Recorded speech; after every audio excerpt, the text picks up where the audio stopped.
Good morning. Denise Dryden here. On Bainbridge Island, thought you could hear the birds this morning. It's fabulous. Happy Mother's Day. Today we're going to talk about relationships because relationships are part of Mother's Day, right?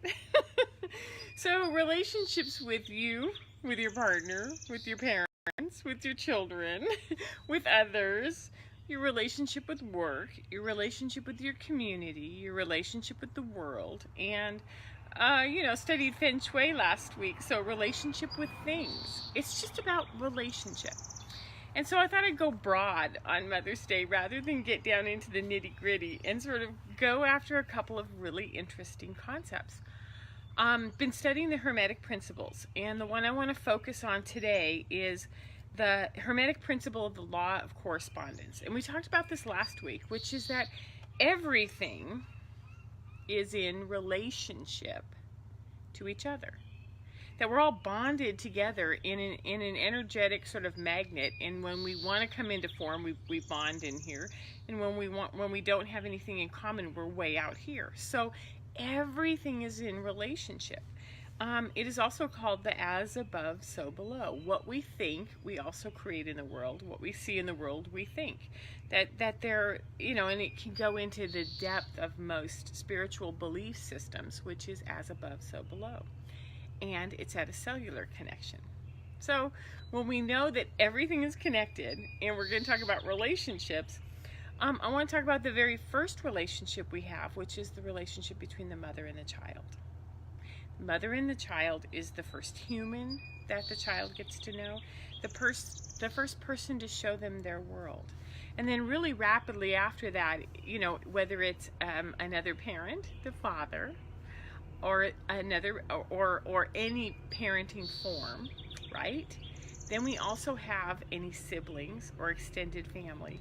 And those humans start to train this baby on what their world looks like, what their world is for them. Not necessarily what the whole world is out there, but what the world is for them. They teach us language, they teach us rules, they teach us everything that is connected with, cause and effect. You put your hand on a hot stove, it's going to burn. So because law of correspondence is that everything is connected, we know that these belief systems, everything that's inside the parent comes out onto the child. So whether it's the mother or the father or the genetic DNA strand that holds memories and patterns, and it's a lineage, it can also hold generational pains. It can hold generational patterns like addiction, anxiety, fear. So all of these are connected through the familial system. And what we do as we grow up is we build on top of these. We start with those. Those are our foundation pieces, right? And then we start building on top of them. And then we individuate, and sometimes we even separate, and we go, this is just not my stuff. And yet, on a lot of ways, it's our foundation piece. So because relationships are connected, what we're going to do is we're going to align vibrationally, energetically, because of the law of correspondence, right? We're going to align energetically with people we live with. And that explains why women who, especially indigenous tribes, women will gravitate towards each other when they're menses. When they're once a month, they will all be on the same cycle. We're going to try to feel separate, and we're going to do some behaviors that try to separate us. But the bottom line is that we're connected. And we're going to have reactions to each other. It's natural. We're going to see something in someone else, and we're not going to like it. And we're going to want to point our fingers at that and do something about it. But we also are going to have reactions that are positive. Like we're going to have love and tenderness when we see someone. Our heart's going to do little flips. And we're going to want to step in. So we can be bothered and push away and we can blame, or we can go like, oh, I want to step in. And these are all reactions. They're not good or bad, they're just reactions. And they are all there because we're in relationship to each other. So I learned something from Rick Johnson, who wrote a book called The Upward Spiral, and he runs a therapeutic boarding school in Montana. And he talks a lot about what happens when the sympathetic and the parasympathetic are triggered, right? And we start dumping cortisol into our system. Sometimes I'd like to know more about the brain, which is the before or after. Where does the amygdala, when that amygdala kicks in, it's sort of that fear-based. So we got amygdala, we've got sympathetic, parasympathetic, and we've got cortisol, which is triggered by fear, anxiety, overwhelm, and stress. And what happens is when that comes up, we feel out of control. We feel out of control of all of these connections, and we don't know what to do.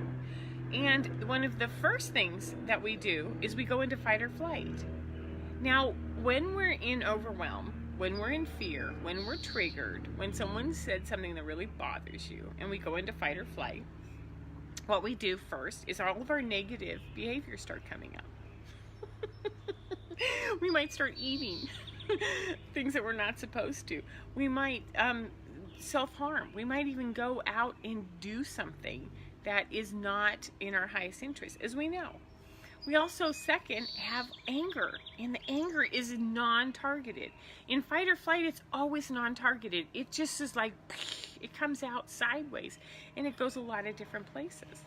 So remember, fight or flight, non-targeted anger. Sometimes it's targeted when we start moving into fight, but in fight or flight, it's non-targeted. It's just overwhelm. Self-medicating, whether it is alcohol, weed, any kind of pharmaceutical drugs, recreational drugs. It is also sex, working out, reading. I remember growing up, or having my children grow up with a little girl who read voraciously, like novels every day. And it was her way of coping when she was in fight or flight. We focus on unhealthy relationships. We make it about what's going on outside, over there. What's going on over there, which is in reality shows.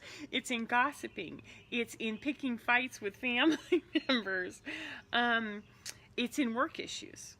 It's in behavior. It's almost as if we start, and I'm going to use the word codependence, which is that I am unable to break the connection that I have with another person, and when I do something, I go find them when we start this dance, or when they need something, I lock in and we start this dance. So those people that we're in codependent relationships with, a lot of times with parents, got something in my throat. Hold on, parents, huh? A lot of times with parents, when fight or flight kicks in, what they do is they try to over-control because they feel out of control. So they micromanage, and that's what we also see as codependence. They act out sexually, as we said, and especially with teens and young adults, it's kind of like, I don't feel good about myself. I'm going to go find somebody that makes me feel good, even if it's for a little while. School, work refusal, life refusal, like we curl in a ball, we can't do it. These are things that happen when we're in fear and anxiety, which means that our relationships get rocked. Something happens, we go into fear, overwhelm, stress, out of control, and what happens is we do something, and then we start affecting the relationships around us, and our relationships start to rock. Our relationship at work starts to rock. Our relationship with our partner starts to rock. Everything gets rocked. And we try to compartmentalize, and we say, that's completely separate. Who I am at work is different than who I am at home. And it's like, no, you don't understand. Everything is in relationship to one another. So it's impossible to compartmentalize, even though we want to, even though we need to at times. And it spills over. It spills over into everything else. Got my little great notes here. So, tools. When you're feeling overwhelmed, when you're feeling triggered, when you're feeling stressed, when you're feeling out of control, resist the pattern to go outside of yourself and to point fingers at somebody, or to dive into somebody else's drama, or to, get into the mess that's out there, and go inside and find a way to self-soothe. Breathing exercises, counting to 3, 1, 2, 3. Hard to talk and do that at the same time. Hold it at the top. And then breathe 1, 2, 3 down. Put your hands on your legs, close your eyes, breathe up. 1, 2, 3. Breathe down. 1, 2, 3. That's the simplest, fastest way. You get breath into the parasympathetic. You get breath into the nervous system, and the hippocampus calms it all down. The cortisol levels go down. So what we do is we take care of ourselves first. We make sure that this vessel is clean and clear and calm. And then we put our focus outside and we play with it and we watch. I'm in this calm place. When I'm around so-and-so, that my calm goes right through the roof really fast. Or, oh man, when I'm with this person, I stay in this effortless place where it's just calm and beautiful the whole time. So play with it. Find out who brings that inner calm out, like reacts it, or who actually encourages it. And then I'm going to invite you to lead from that calm place. Impact the room. Impact others around you. And let go of your attachment to whether or not they decide that it's worth it. I'm going to try it once, but if they don't do it. It's more like just learn how to bring that calm in and see what happens. With our children, we hold that calm, but then we also hold these boundaries, which is, no. I'm in a great calm place right now. If you're feeling like that, why don't you go over there? Stay out of here. Or if you need some assistance from me, I can come on over there. But we sort of protect. We protect this beautiful container of ours because it's nice and calm now.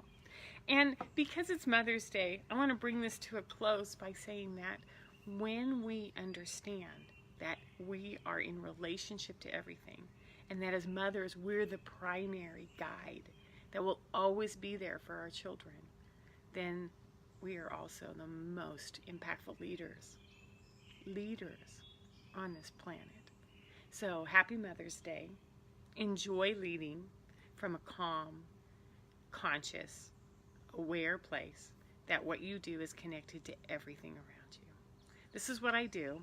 If you'd like some coaching on this, if you'd like to call and have some tea and we'll explore it, let me know. You can find me on DeniseDrydenCoaching.com, and have a fabulous Sunday and a fabulous Mother's Day. Take care.